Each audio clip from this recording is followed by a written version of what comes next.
learn, and listen. And every problem has a lots of different aspects. But to know that every problem has a solution. Welcome to this series of talks. Today we want to talk with Attilla. He's the head of greenrevolution.earth. And why makes this initiative so special? Because Attilla is the founder of the first coffee shop in Amsterdam, which profits will be 100% invested in climate action movements and activism.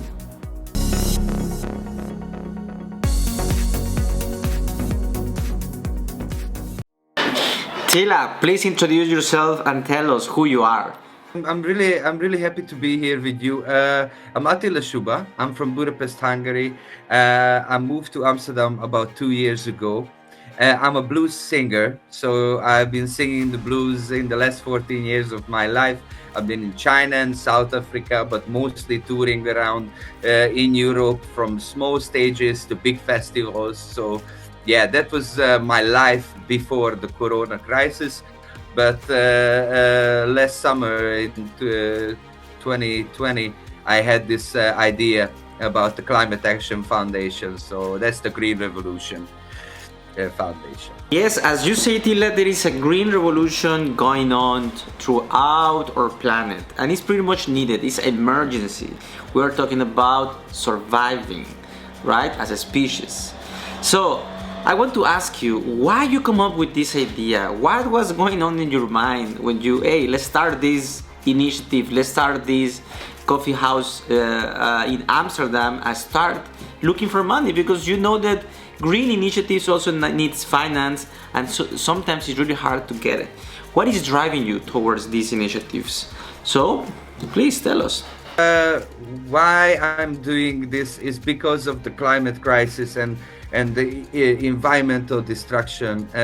It was bothering me before, but as you know, the music stopped and I haven't had the thing to do. I tried to put my creative energy into doing something meaningful. So the Green Revolution is coming with a very easy concept. We have a global problem which requires a global solution.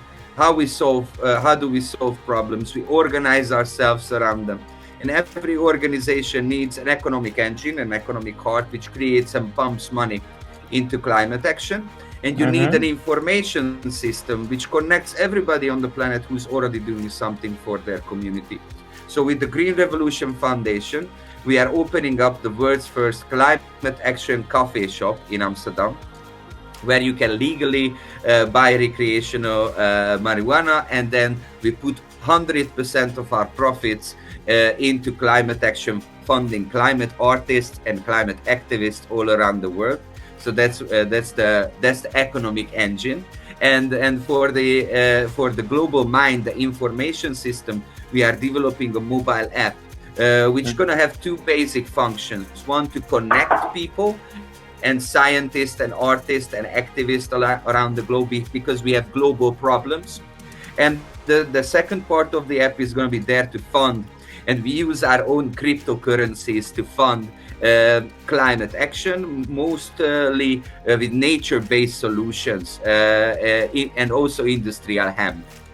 So there is a lots of things going on, but we use hemp as a solution coming to the climate crisis. That hemp can be used almost everywhere on the planet, and we can empower rural communities to make their own stuff from hemp, because hemp is one of the amazing stuff we can use, and it's nature.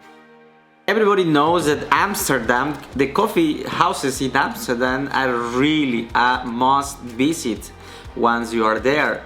And it's really great, the innovative way of actually you setting up a coffee house in Amsterdam, and of course trying to be progressive with the use of marijuana for recreational purposes. So I'm pretty sure that this is something that you may find attractive as in your business approach, definitely. And while you're linking this business approach, but with the social aspect and of course with the financial aspect, definitely you're going to face challenges, such as explaining why are you doing this, or how is the shop going to be set up, especially right now during COVID times. So what are the challenges you were facing when you were planning, and of course when you are actually starting up this project? I was very interested in economics, and I studied economics and also social psychology. So before I became a blues singer, I wanted to change the world with economics and all the knowledge that we already have, how to influence behavior, how to create positive change. So these tools we already have, and when I started to build, and the challenges now around green revolution is we are a very diverse group. So we have people from India, we have people from Turkey, Germany, UK, Netherlands, Italy, the United States, Brazil, Venezuela. So it's a very complex system that we have. And maybe the biggest challenge right now is to launching this project. We are working on this, and we have a new type of organizing, and this organizing around the globe and also here in Amsterdam, it's gonna be a challenge, but that's why we are looking for the best hearts and minds of humanity. So that's our calling, that's our job application or volunteer application, that we are looking for the best hearts and minds to put this project together, which has a lots of different components. So maybe it can be it's overwhelming at first, but there are really great people working on this project day and night. So I'm totally sure that we're gonna get the handle of it. The money problem looks like investors are coming in, and we got help from the municipality of Amsterdam. We got help from a startup accelerator. So things are building up, but this is the becoming a huge enterprise. It's gonna be a challenge. That's the big challenge. Wow, definitely you are turning this industry, which is the coffee houses in Amsterdam, into a purpose-driven industry, which actually is really a pioneering way of making this shift. So my next question is, how are you involving every person into the project? Not only investors, but we are talking about clients, we are talking about your co-founders, and even your employees. How they are being engaged in this project, and how are you managing actually this complexity of the project itself? So it has different layers. So the private funding, and also we are looking into European Union funds.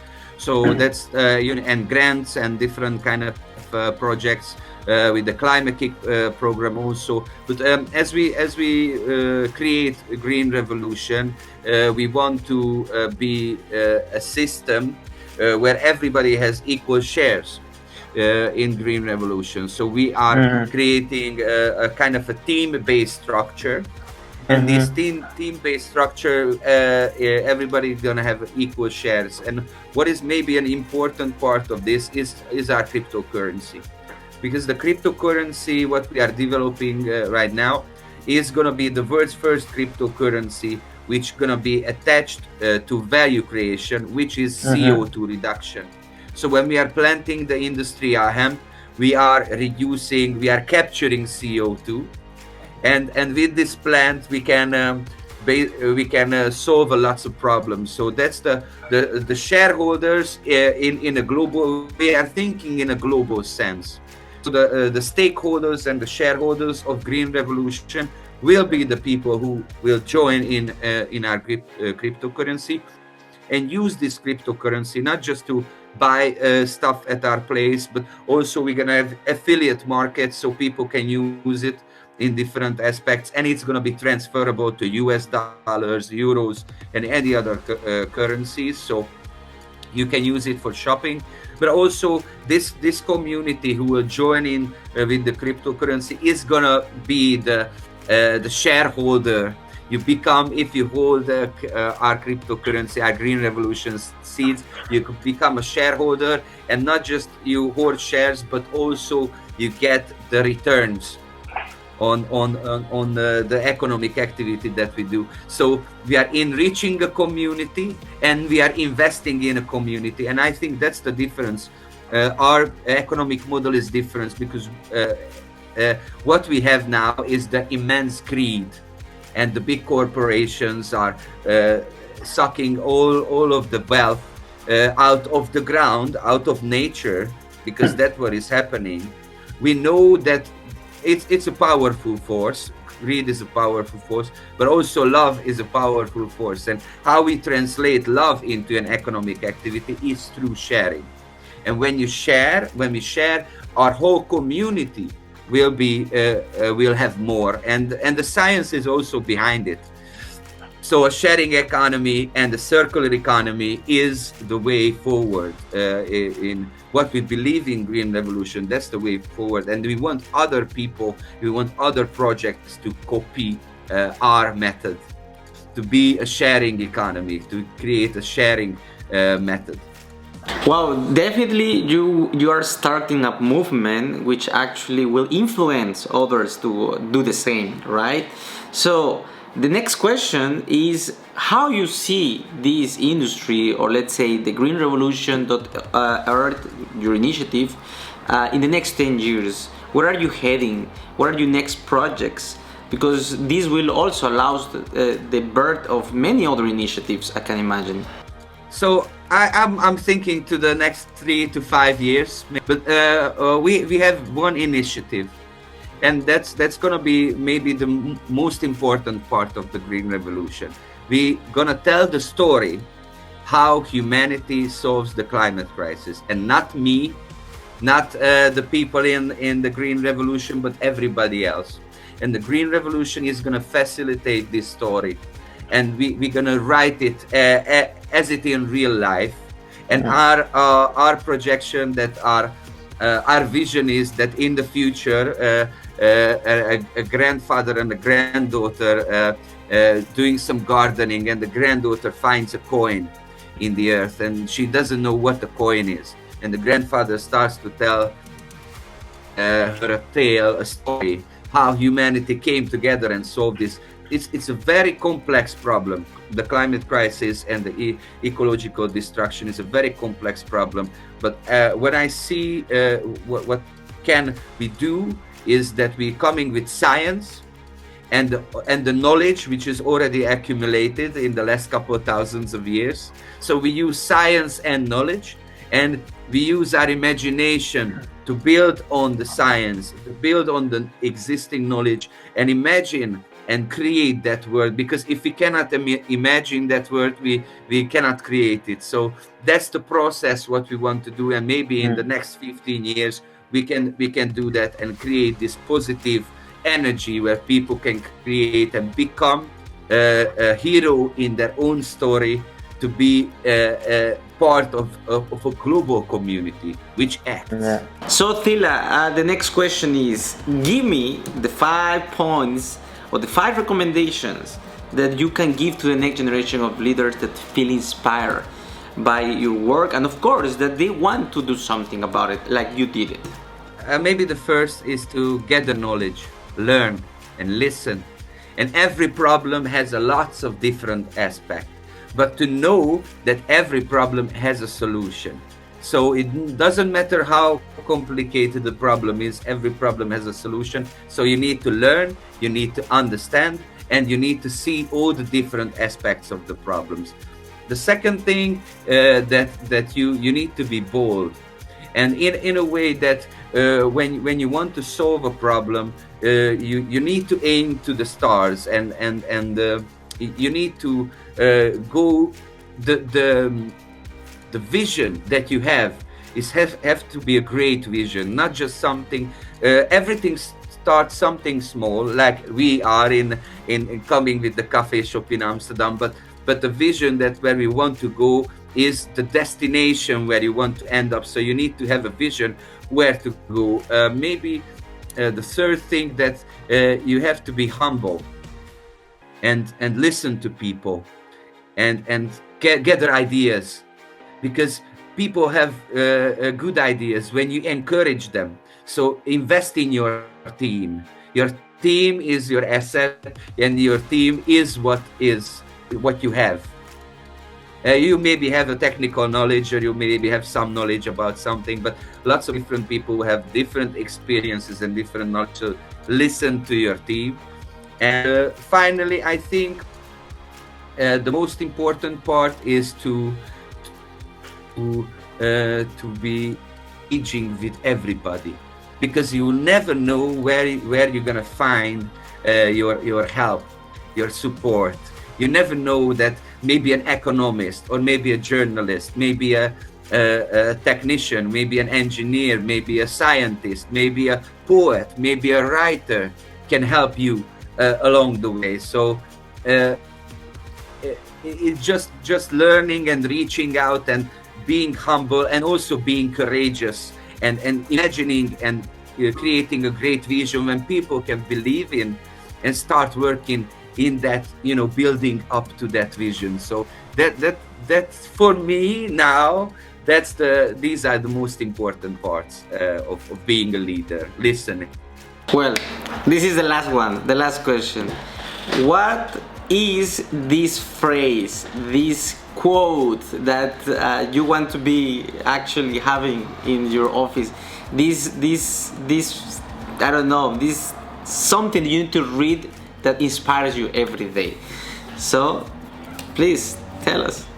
I read a lot, and I'm looking into lots of different leaders, but Martin Luther King is one of my favorites, and this quote is already on the website. So darkness cannot drive out darkness, only light can do that. Hate cannot drive out hate, only love can do that. So it's for me, this quote is really powerful, because when we think, lots of things happening in our culture and in our daily lives, and in our little silly arguments, and when you take the position of that the argument is the problem is always in you. It starts from you. If you have an urge to argue with somebody about something, that the problem is always in you, and the solution is in you, and the solution has to become from a perspective of love, and the perspective of understanding, and the perspective of imagining that how these people, there are very horrible people around the world, but how these people get to that place. And everybody starts as a child, and every child is innocent. And when you think about, I'm just paraphrasing Freud, but every horrible person is a child never been loved. So if we come with this perspective, if we understand those people and the mechanism behind how they get to that place, to this horrible place that they are, and these horrible beliefs, if we can try to become human and get the human touch and bring the light and bring the love with us, then we can solve almost any problem. We can solve anything.